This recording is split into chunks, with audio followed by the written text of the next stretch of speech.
Bismillah, Assalamualaikum warahmatullahi wabarakatuh. Baik Ananda, hari ini kita melanjutkan pelajaran kita. Pelajaran tematik subtema kedua yang bagian bahasa Indonesia. Sebelum belajar kita membaca doa terlebih dahulu. Bismillahirrahmanirrahim. Rabbi zidni ilman. Baik, kita langsung masuk ke materinya ya nak ya. Nah, kita akan membahas tentang kalimat pemberitahuan. Kemarin sudah pernah juga kita bahas. Sekarang semoga kita semakin paham apa itu kalimat pemberitahuan ya, makanya kita bahas lagi. Oke.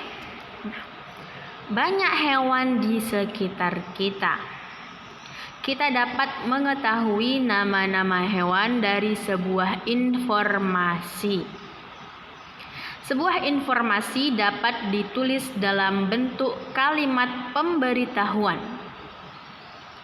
Kalimat pemberitahuan diakhiri dengan tanda titik. Nah, jadi sayang, kalimat pemberitahuan itu sama dengan informasi. Oke. Diakhiri dengan tanda titik. Nah, lihat selanjutnya. Bacalah teks berikut. Oke. Hewan peliharaan dan hewan liar. Jadi ini teksnya tentang hewan peliharaan dan hewan liar. Dedi memiliki hewan peliharaan, yaitu kelinci. Hewan peliharaan adalah hewan yang dipelihara oleh manusia. Manusia memelihara hewan karena suka hewan tersebut. Contohnya kelinci, kucing, burung, dan ayam. Nah, ini dia informasi tentang hewan peliharaan. Kemudian di paragraf selanjutnya, selain hewan peliharaan ada juga hewan liar. Hewan liar hidup bebas di alam, misalnya di hutan.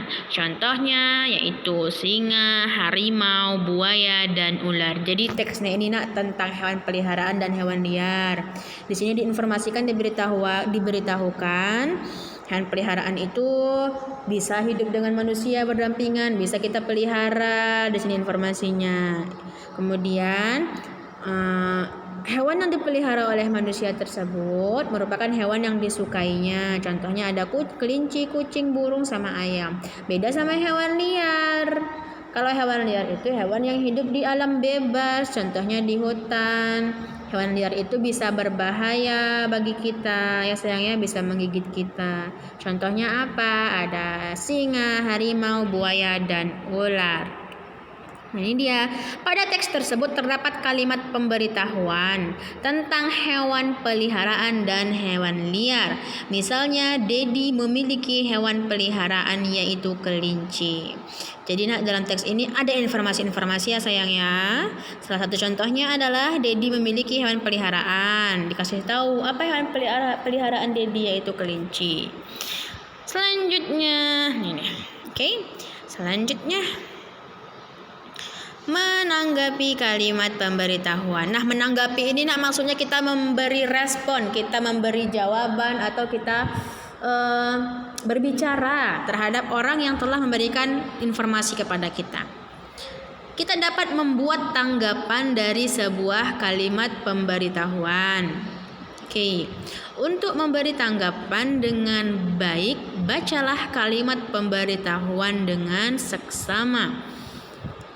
Isi dari kalimat pemberitahuan harus dapat dipahami terlebih dahulu. Nih, jika kita menemukan sebuah bacaan, kita baca baik-baik, baru kita tanggapi kira-kira setuju tidak dengan informasi tersebut. Nah, ini ada percakapan. Bacalah percakapan berikut. Ada antara Aisyah dan Fatimah. Mah, kemarin aku melihat katak sedang melompat di rumput halaman rumahku. Berarti tempat hidup katak adalah di darat. Fatimah berkata, aku kurang setuju Aisyah. Menurutku, katak juga dapat hidup di air. Aku pernah melihat anak katak berenang di air. Anak katak itu biasa kita sebut berudu. Aisyah berkata lagi, wah iya, aku ingat sekarang. Aku juga pernah melihat berudu di sungai. Jadi, katak merupakan hewan yang dapat hidup di air maupun di darat. Ya, aku setuju denganmu Fatimah. Nah, ini dia ada tanggapan dan ada informasi. Nih, Fatimah memberi tanggapan atas kalimat pemberitahuan yang dikatakan oleh Aisyah. Fatimah memberi tanggapan dengan baik dan santun. Kita harus santun saat menanggapi sesuatu agar tidak menyakiti perasaan orang lain. Katakan juga alasannya saat memberi tanggapan. Nah, ini dia kan tadi kan Aisyah memberitahukan kepada Fatimah. Aisyah melihat katak yang melompat di rumput di halaman rumahnya.